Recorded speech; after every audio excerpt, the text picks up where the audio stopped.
December ৯ ফেব্রুয়ারি অথবা এপ্রিলের মধ্যে জাতীয় নির্বাচন আয়োজনের পরিকল্পনা নিয়ে অগ্রসর হচ্ছে ডক্টর ইউনূসের অন্তর্বর্তীকালীন সরকার। এই বিষয়ে ৫ বা ৬ জুন জাতির উদ্দেশ্যে ভাষণ দেওয়ার কথা রয়েছে ডক্টর ইউনূসের, যেখানে নির্বাচনের সম্ভাব্য সময়সূচি ও রুটম্যাপ তুলে ধরা হতে পারে।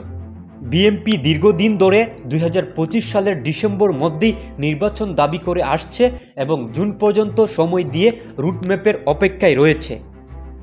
তারা মনে করছে নির্বাচন বিলম্বের মাধ্যমে সরকার বিএনপিকে চাপে রাখতে এবং অন্যান্য ছোট দলকে সুবিধাজনক অবস্থানে আনতে চায়। এছাড়া এনসিপির মতো নতুন রাজনৈতিক দলকে প্রস্তুতির সুযোগ দিতেই নির্বাচন পিছানোর কথা ভাবা হচ্ছে বলে বিএনপির অভিযোগ। বিএনপি বলছে সংস্কারের নামে দীর্ঘসূত্রতা ও বিভ্রান্তিকর প্রচার তাদের ইমেজ ক্ষতিগ্রস্ত করছে। তারা স্পষ্ট করেছে, যদি ঈদের আগে নির্বাচন নিয়ে সুনির্দিষ্ট রুটম্যাপ না আসে তবে ঈদের পর থেকে রাজপথে নতুন কর্মসূচি দেওয়া হতে পারে। এই অবস্থায় ডক্টর ইউনূসের দ্রুত নির্বাচন আয়োজনের প্রতিশ্রুতি বাস্তবায়ন করা রাজনৈতিক উত্তেজনা প্রশমনে ভূমিকা রাখবেন বলে প্রত্যাশা করা হচ্ছে। আজ ডক্টর ইউনূসের সঙ্গে বিএনপি সহ বিভিন্ন রাজনৈতিক দলের বৈঠক অনুষ্ঠিত হওয়ার কথা রয়েছে।